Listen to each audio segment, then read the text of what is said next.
Thank you for staying with us. It's time now to take a look at stories making the headlines on the front page of Nigerian newspapers. And I begin with the First News newspaper. The major story here, Sudan crisis. First batch of stranded Nigerians land in Abuja.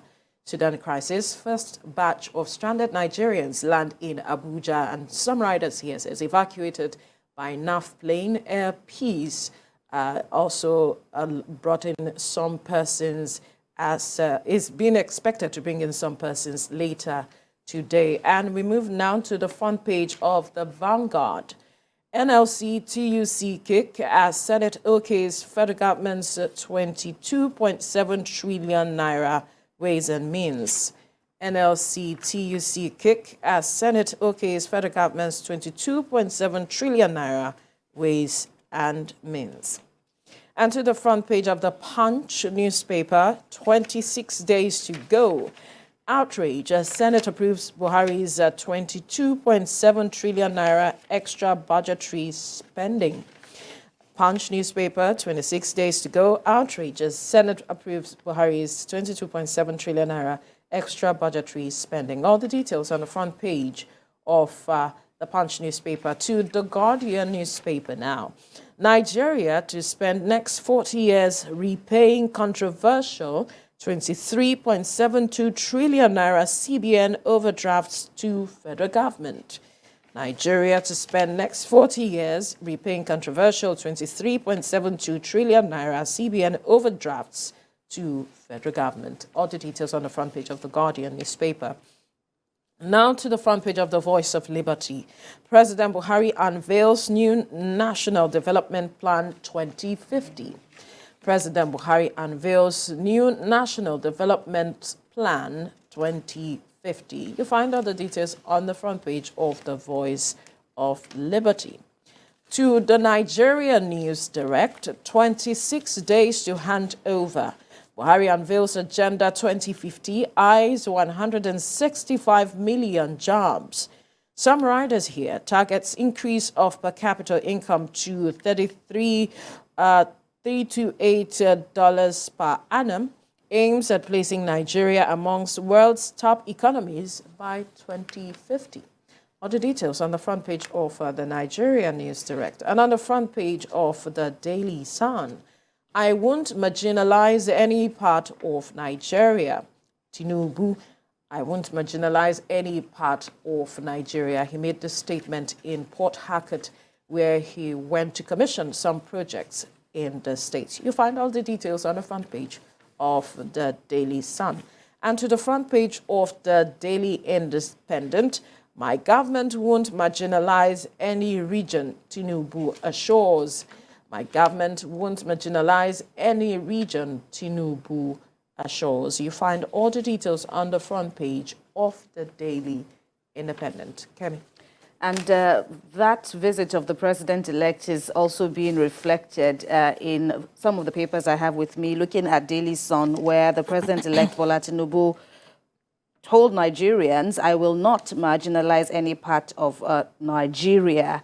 Because he is in Rivers State on a two-day visit. The Nation also replicates that stance now. Tinubu pledges, I will not marginalize any part of Nigeria. This Nigeria is next. Tinubu hails Wike over presidential polls. I couldn't have done it without some structural support. That's on this Nigeria. Tinubu, President-elect Tinubu referring to Governor Wike there. And this day has an interesting headline story there. Tinubu to Wike, I owe you nothing. False request for project refund. That's on this day. Blueprint is next. It's towing a different line. 10th National Assembly leadership, it says PDP, LP, and others battle APC for Speaker, Deputy positions, while ruling party opts for consensus. NAS leadership is also the big story on the leadership. APC may opt for consensus. Senate President and Speaker. APC may opt for consensus, Senate President and Speaker. That's on the leadership.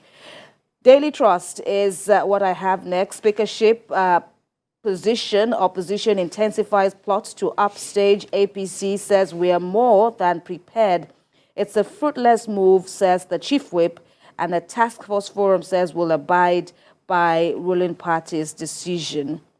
All right, let's check out the Daily Times next. INEC, Tinubu, Atiku, Obi get notices as Tribunal opens pre-hearing Monday. That's the Presidential Election Petitions Tribunal, which opens its pre-hearing on Monday. That's on the Daily Times. Finally, it's business day. Tomato prices jump 363% as disease curbs output.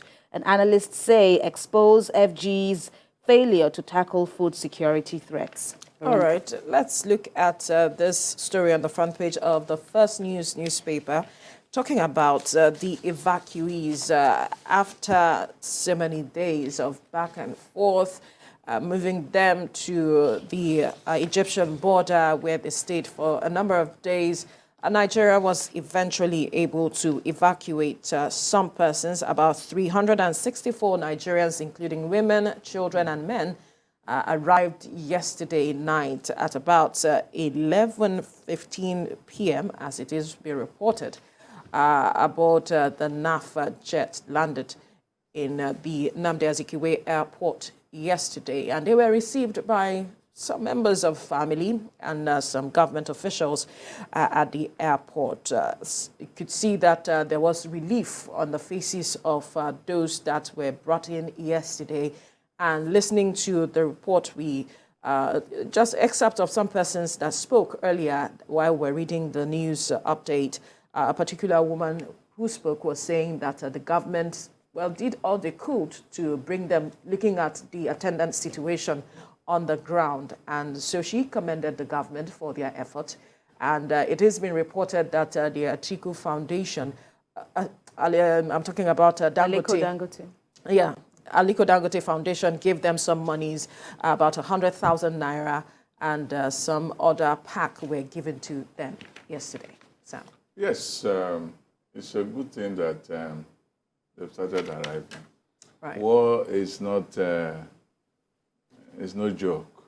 As some people say, not be yoke, you know, because in war people die, people mangled, there's a displacement, your life has been cancelled the way it is. You know, you have to start life all over.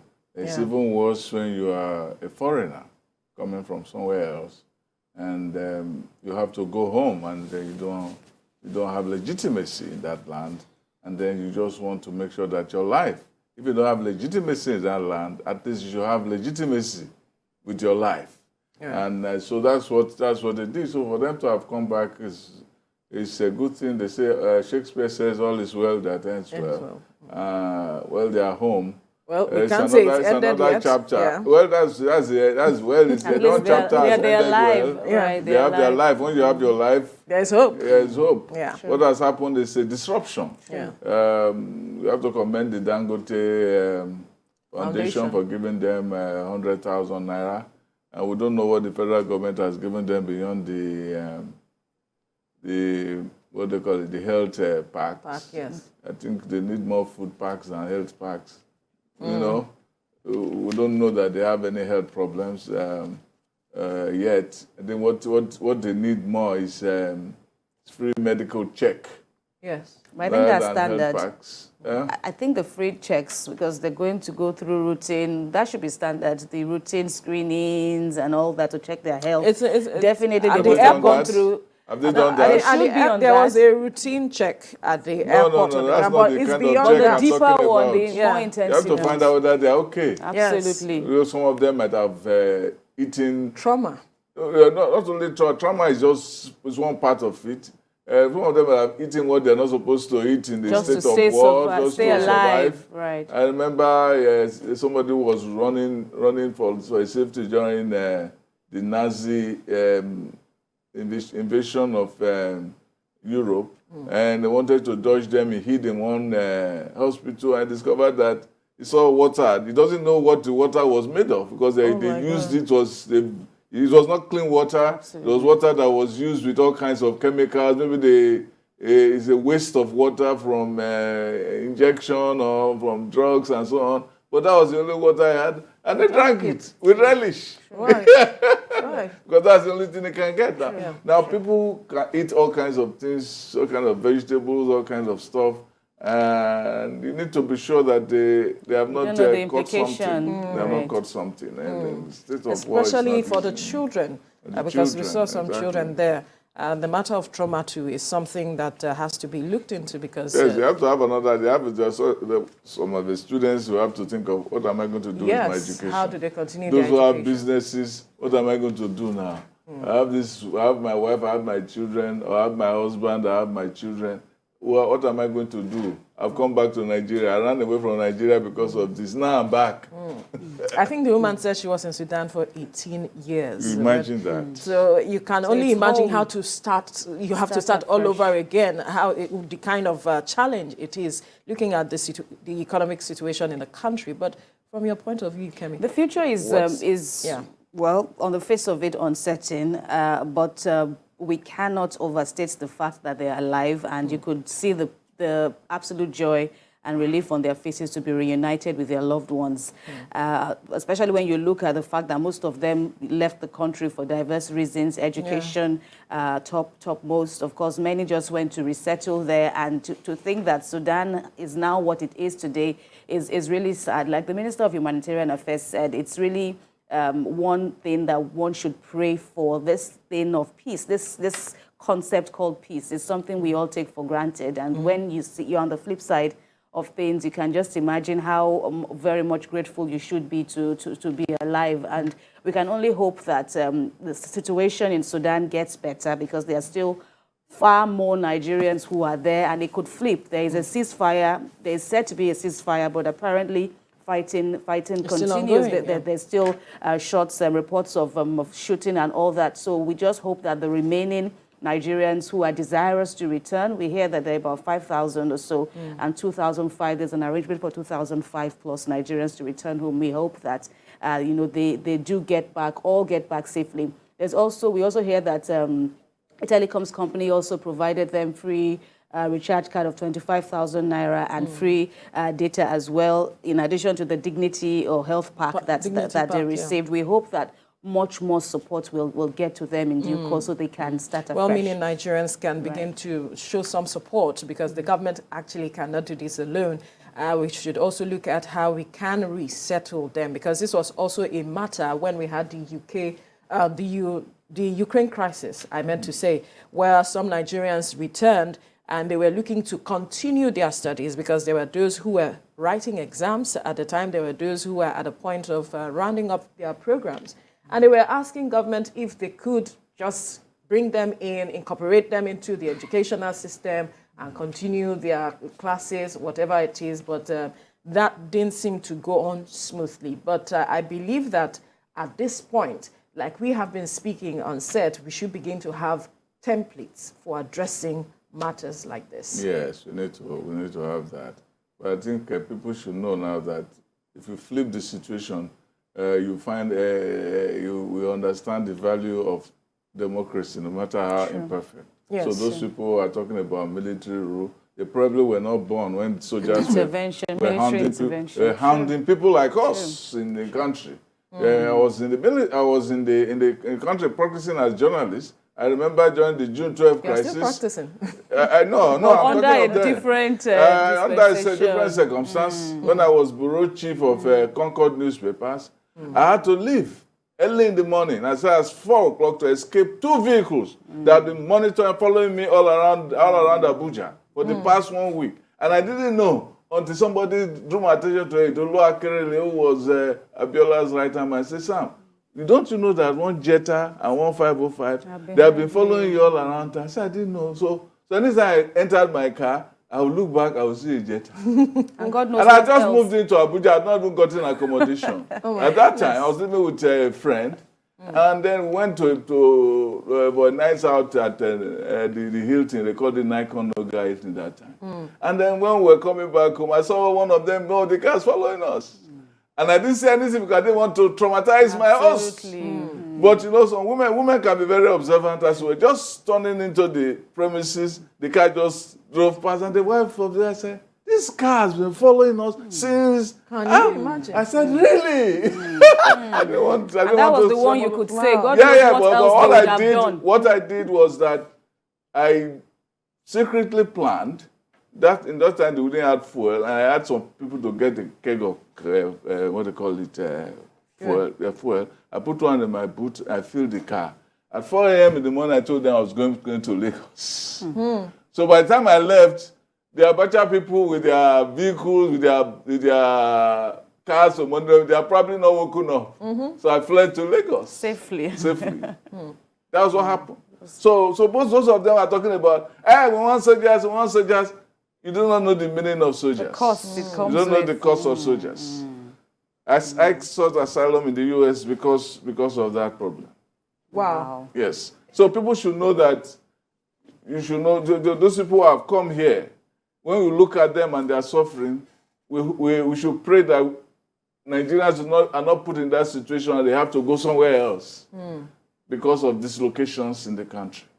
Perhaps a sense of history. A majority of young persons who are speaking about these issues do not have a sense of history. And then there are those who you expect should know better, also fueling this narrative. Yes, because they have a distorted sense of history. That's what they call historical consciousness. It's a course that is being studied now in some universities in the U.S. You don't only study the facts and the factors of history.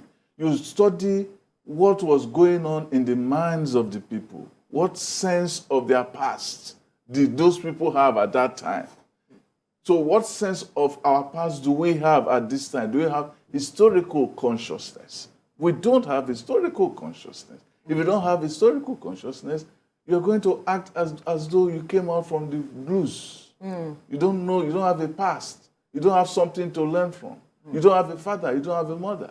And history is like that proverb they say in Yoruba that what a child cannot see, Standing up.